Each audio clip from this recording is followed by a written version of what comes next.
प्यार, दिखावा या फिर धोखा।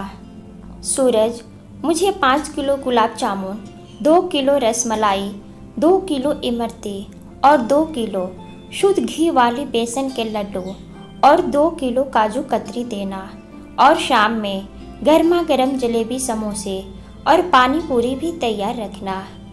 क्या बात है शंभू काका, आज सालों बाद आप इतने खुश नजर आ रहे हैं और आप अकेली जान इतनी सारी मिठाइयों का करेंगे क्या? क्या कोई खास मेहमान आने वाले हैं? हाँ सूरज बेटा, हाँ, आज मैं बहुत खुश हूँ। आज 5 साल बाद बेटा बहू बच्चों के साथ आ रहे हैं वो मनाने के लिए। वो क्या काका? वो बेटा माँ बाप के लिए मनाते हैं, समझ गया काका, फादर्स डे। हाँ बेटा हाँ, इसलिए आज मैं बहुत खुश हूँ। आंखें तरस गई थी उन्हें देखने के लिए। आज भगवान ने मेरी प्रार्थना सुन ली। पूरी छुट्टी वो लोग बच्चों के साथ यहीं रहेंगे। सालों बाद खुशियाँ मेरे घर आई हैं। मालिक का बहुत बहुत शुक्र है बेटा। वो तो आपके चेहरे से ही झलक रहा है काका। ये लीजिए आपका ऑर्डर। बातों ही बातों में मैंने पैक कर दिया। छोटू आपके घर छोड़ आएगा। हाँ हाँ बेटा, अब मैं चलता हूँ, फिर मिलूँगा शाम को। शंभूनाथ जी का इकलौता बेटा था डॉनी। यूएस में परिवार सहित रहता था। बहू भी विदेशी थी। तंग हालातों में पढ़ाई लिखाए थे अपने बेटे को। पैसों की लालच ने बेटे को विदेश भेज दिया और फिर साथ में काम करने वाली विदेशी लड़की से शादी कर विदेश में ही बस गया बेटा। कामयाबी और शोहरत का ऐसा नशा चढ़ा कि अकेले छोड़ गया अपने पिता शंभूनाथ जी को। 5 साल पहले पत्नी भी हमेशा के लिए साथ छोड़कर चली गई थी। तभी से वो अकेले ही रहते थे। समय समय पर पैसा भेज और फ़ोन पर बात करके बेटा होने की औपचारिकता निभाता रहा। विदेशी आबो हवा का असर था या कुछ और। 5 साल बाद पिता से मिलने आया और फादर्स डे मनाने की इच्छा व्यक्त की। सारी तैयारियां की गई। पिता की पसंद का खास ख्याल रखा गया। केक भी काटा गया। बहुत सारे क्लिप भी लिए गए। बहू यूट्यूबर थी, सो फोटो और वीडियोज सोशल मीडिया पर डालते ही वायरल हो गई।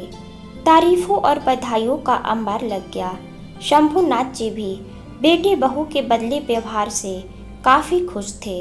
सबके मुंह से यही निकलता, बेटा बहू हो तो शंभूनाथ जी के बेटे बहू जैसा। 1 महीने की छुट्टी हंसते खेलते कैसे बीत गई पता ही नहीं चला। देखते ही देखते बेटा बहू के जाने का वक्त भी आ गया। पोते पोतियों ने दादाजी को साथ ले जाने की इच्छा व्यक्त की, पर बेटे बहू ने कुछ नहीं बोला। पिता की भी यही इच्छा थी कि जीवन का आखिरी समय बच्चों के साथ गुजारे, पर मन की बात मन में ही रह गई। अचानक 2 दिन पहले शंभूनाथ जी की तबीयत बहुत ज़्यादा खराब हो गई। उन्हें तेज बुखार के साथ साथ खांसी भी थी। शाम को बेटे ने दवाई दे दी और अपने कमरे में सो गए। पूरी रात शंभूनाथ जी दर्द और खांसी से कराहते रहे, लेकिन बेटे ने उन्हें अस्पताल ले जाने की ज़रूरत नहीं समझी। अगले दिन बेटा बहू को ले अपने ससुराल चला गया, कुछ पैसे, दवाइयाँ और ज़रूरी दिशा निर्देश देकर। बीमार पिता बेटे की गाड़ी को तब तक देखते रहे जब तक कि वो उनकी आंखों से ओझल न हो गया, इस आश में कि शायद बेटा उनके ठीक होने तक उनके पास रुक जाए, 2 पल दिल खोलकर बातें करे। लेकिन शायद ये उनका भ्रम था। सच तो अब उनकी आंखों के सामने था। फादर्स डे मनाना तो सिर्फ एक दिखावा था, सोशल मीडिया पर लाइक और फॉलोअर्स पाने के लिए। प्यार, दिखावा और फिर धोखा, यही सच था उनके बेटे बहू का। आशा करती हूँ यह छोटी सी पारिवारिक शिक्षाप्रद कहानी आप सबको जरूर पसंद आई होगी। आप सभी अपने जीवन में हमेशा खुश रहे, हंसते रहे, मुस्कुराते रहे, स्वस्थ रहे, सेहतमंद रहे और जीवन में आगे बढ़ते रहे। इन्हीं शुभकामनाओं के साथ फिर मिलूंगी एक और नई कहानी लेकर। तब तक के लिए जय हिंद।